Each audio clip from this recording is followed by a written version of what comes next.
बात तब की है जब मैं घर से गुस्से में बड़बड़ाते हुए निकल आया था और बस स्टैंड की तरफ आगे बढ़ने लगा।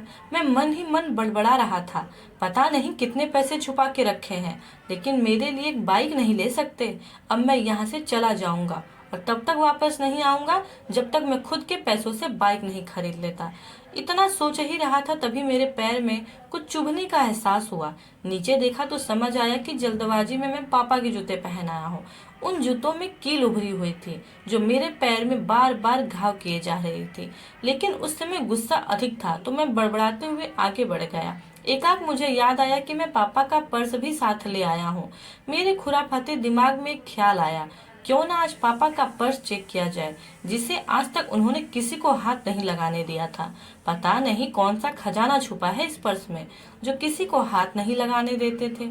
जब मैंने पापा का वह पुराना पर्स खोलकर देखा तो उसमें पैसे तो नहीं मिले, लेकिन पैसों की जगह पर एक डायरी रखी हुई थी। तब मैंने सोचा, ओह, तो यहाँ खजाना छुपा रखा है।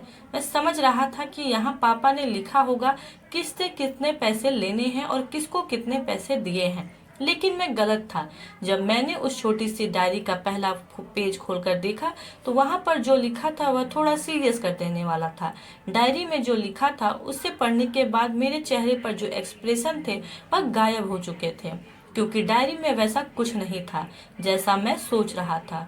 वहां पर उन पैसों का हिसाब लिखा हुआ था जो अलग अलग कामों के लिए अलग अलग लोगों से उधार लिए गए थे। उस लिस्ट में कंप्यूटर के नाम पर भी पैसे लिए गए थे।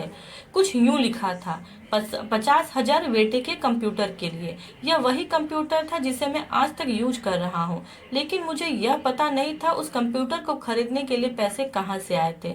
लेकिन आज पता चल रहा था।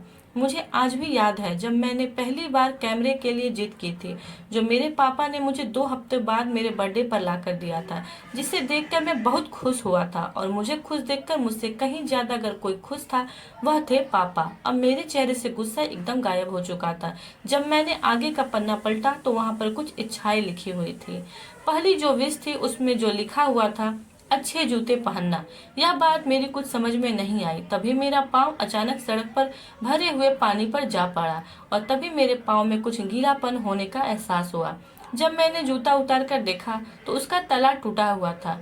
यह देखकर मुझे डायरी में लिखी बात याद आ गई। तभी मुझे माँ पापा की बातें भी याद आ रही थी कि कैसे माँ जब कहा करती थी पापा से, अब तो जूते पुराने हो गए हैं, नए ले लीजिए, तो पापा अक्सर यह कहकर टाल दिया करते थे, जूते अभी और चलेंगे, अभी कुछ दिन पहले ही तो लिए थे। मुझे आज समझ आ रहा था कि कितने दिन और चलेंगे। साथ ही साथ यह भी समझ आ रहा था कि पापा पर्स को क्यों छुपा कर रखते थे। तभी उस डायरी को पढ़ते हुए बस स्टैंड पर पड़ी बेंच पर आकर बैठ गया। अब उस डायरी का आखिरी पन्ना बचा हुआ था। उस पन्ने को जब मैंने पलट कर देखा तो वहाँ कल की डेट लिखी हुई थी। तारीख के नीचे लिखा हुआ था 50,000 रुपए बाइक के लिए। बस इतना पढ़ा और दिमाग सन्न रह गया। अब मेरे मन में भी कोई सिकवा गिला नहीं बचा था, बस मेरी आंखों से आंसू चले आ रहे थे। मुझे आज तक नहीं पता तब मैं क्यों रो रहा था। अब मैं जल्दी से घर की तरफ भागा, लेकिन जूतों की वह कील पाँव में अब तक घाव बनाने में कामयाब हो चुकी थी। मैंने जूतों को रास्ते में ही निकाल कर फेंक दिया और भागते लड़खड़ाते हुए घर जा पहुंचा। लेकिन पापा घर पर नहीं थे। मैं समझ गया वह कहाँ थे।